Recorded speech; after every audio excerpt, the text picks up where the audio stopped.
Derek Carr, four-time Pro Bowler, opened his mouth this week and said something about Caleb Williams that changes everything. But hold on, because what Carr actually said has a second read that nobody in the media is touching, and I'm going to break it down for you in a minute. While that's happening on the offensive side, the Bears' backfield has a war nobody's naming out loud. Kyle Monangai is coming in hungry in 2026. DeAndre Swift's got 1 year left on his deal, and he is not giving up that throne without a fight. 2 backs, 1 throne, and last year's numbers don't give you the answer you think they do. And Kyler Gordon, again, all of OTAs, all of minicamp, soft tissue, again. Ben Johnson already said publicly that patience has a limit, and the Bears are looking at options on the market right now that confirm that limit has already been hit. But there's something going on in Chicago's secondary that is way worse than Gordon, something nobody in the Windy City is saying out loud, and that is exactly what we're getting into today. Bear down, let's go. Listen to me, because this isn't fan hype from somebody who just wants to believe in their team.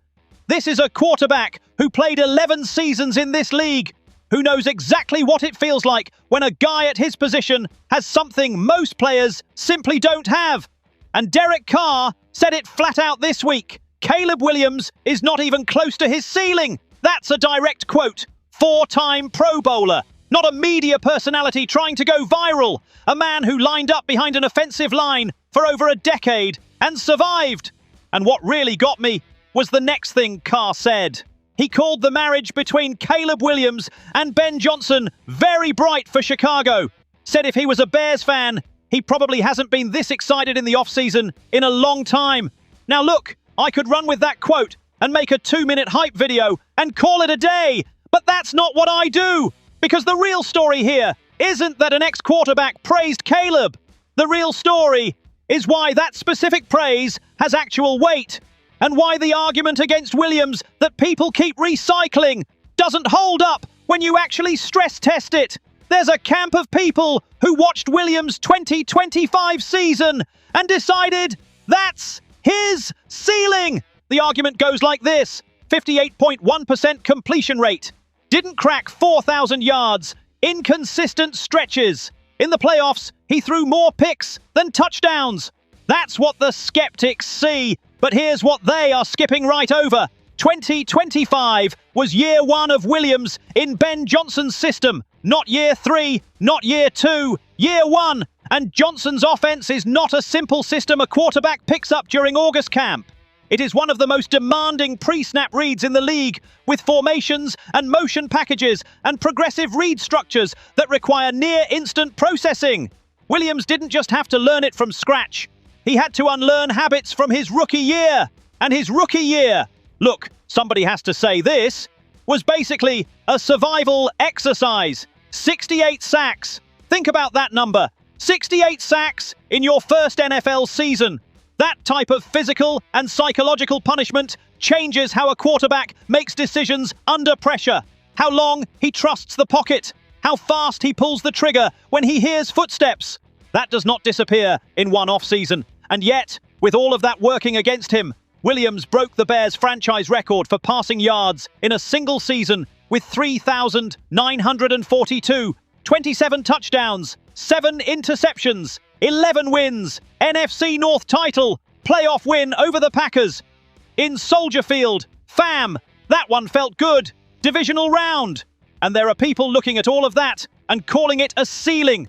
That's just not a serious take. What Carr is picking up on, and what the beat reporters covering Halas Hall have been noting this off-season, is something harder to put in a box score, but more important than any individual stat: comfort. Williams in minicamp was playing with a confidence that people who saw him in OTAs last spring say didn't exist the same way. The game is slowing down for him.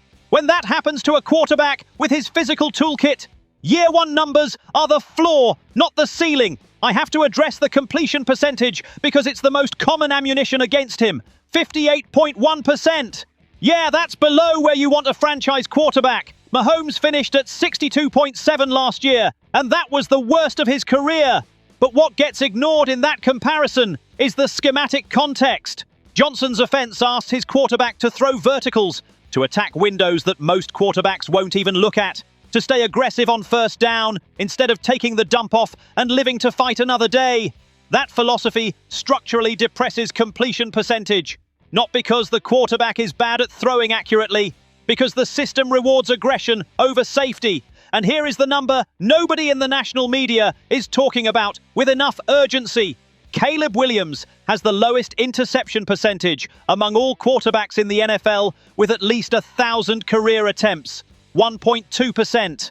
In a system that demands aggression, in the city of Chicago, where one bad throw gets you ripped apart on sports radio, with an offensive line that buried him 68 times in 2024. The guy protects the football at an elite level. That is not a liability. That is one of his most underrated qualities as a player. So when Carr says Williams is nowhere near his ceiling, what he's actually describing is a player who in year one of a complex new system, still processing trauma from a brutal rookie year, still building trust with a rebuilt offensive line, that player still broke franchise records and won the division. The projection for year two, with all that system knowledge baked in, with the same coordinator, with receivers who already know the same terminology he does, with more confidence inside the pocket, that projection is enormous. The trajectory of elite quarterbacks in the NFL almost universally shows the biggest leap from year one to year two in a new system. Kay Adams put him as a dark horse MVP candidate. The quarterback people around the league compare his ceiling to is Mahomes.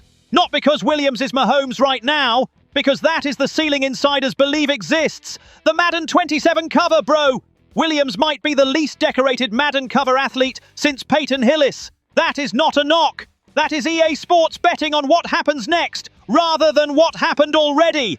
And if the trajectory everybody in and around Hallas Hall is describing is accurate, that cover is going to look very smart in about 7 months.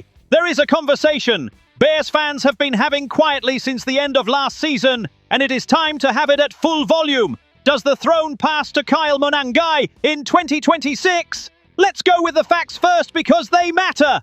DeAndre Swift in 2025, 1,087 rushing yards, 9 touchdowns on the ground, 4.9 yards per carry, plus 34 receptions for 299 yards. Career year! Swift was legitimately excellent in Ben Johnson's outside zone scheme, which is designed perfectly for the type of vision and burst he brings.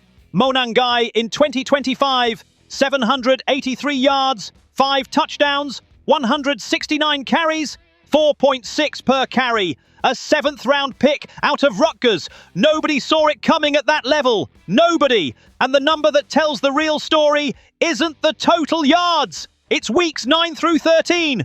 405 rushing yards and 4 touchdowns across 5 games.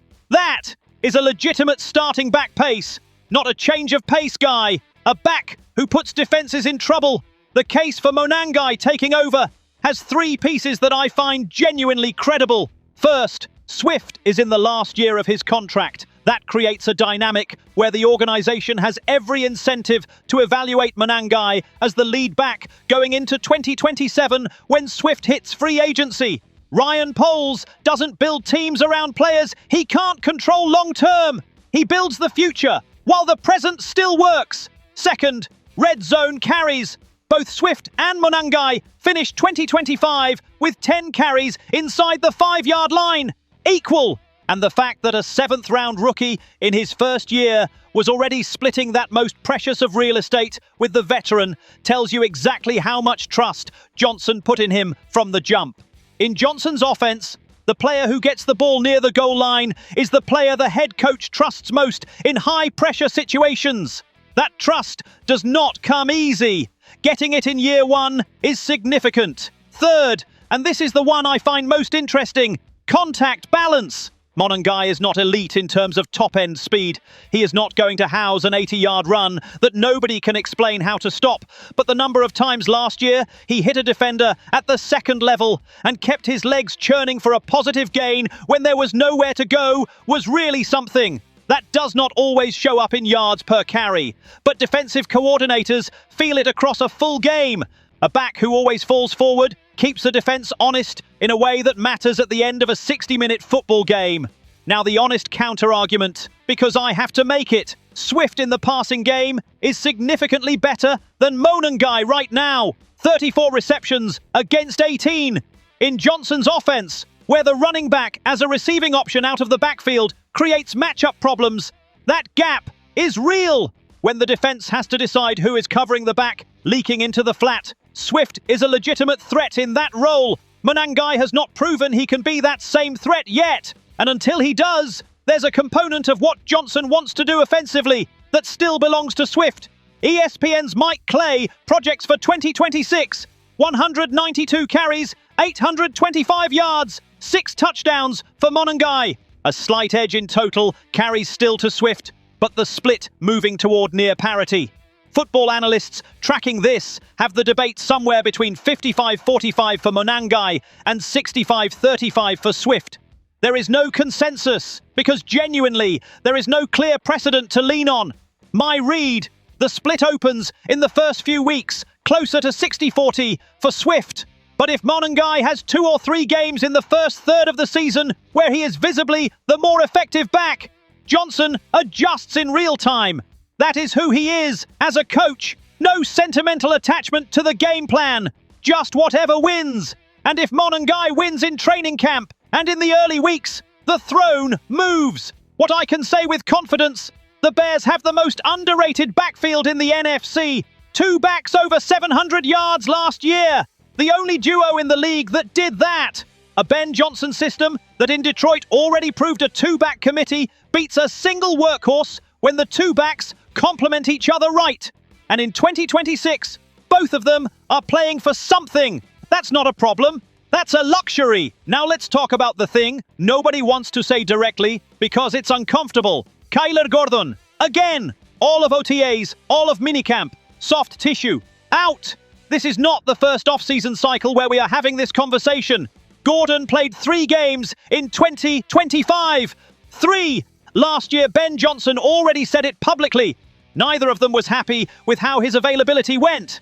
That the spring was going to be a springboard to get things right.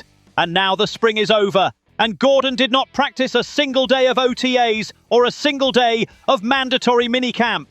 Johnson was honest about it again this week, saying he hoped this offseason would be different, and it wasn't. That is not a coach being careful with his words. That is a coach signalling to his staff and to the front office that the trust in this player's availability has a limit, and that limit is approaching. The practical problem for the Bears is real. Gordon, as a healthy nickel corner, is one of the best in the league at that position.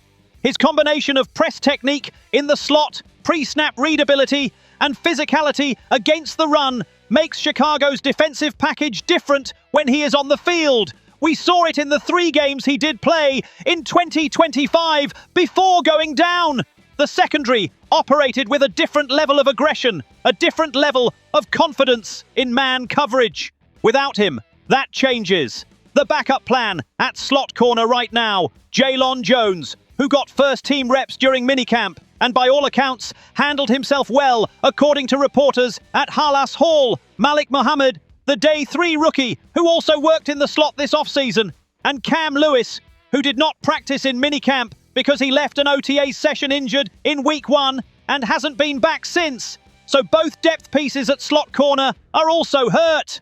Gordon hurt, Lewis hurt, Muhammad a rookie, still figuring out the gap between college football and the NFL level. That is not a depth chart you walk into a season with confidently. Tyreek Stevenson also left practice injured on day 1 of minicamp. His ankle.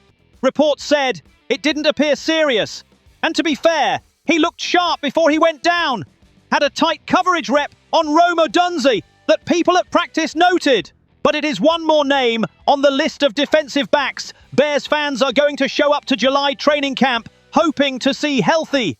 Here is the argument I want to make clearly, because I don't think it's being said with enough force right now. The biggest potential weakness on the 2026 Chicago Bears is not the offensive line, even though it still has questions. It's not the receiver room, even though they lost DJ Moore. It is the secondary. A group that ranked 22nd in the league in pass defense last year, that lost significant time from both Gordon and Jalen Johnson, who missed 10 games himself, and that enters 2026 with multiple starters still in recovery before training camp even opens. If the Bears are going to make the jump from divisional round team to legitimate Super Bowl contender in 2026, the secondary has to level up. And to level up, it needs Gordon healthy from week 1. Not week 7, week 1. Ryan Poles is watching this. Reports have the Bears exploring veteran cornerback depth, with Trevon Diggs mentioned as a cheap option.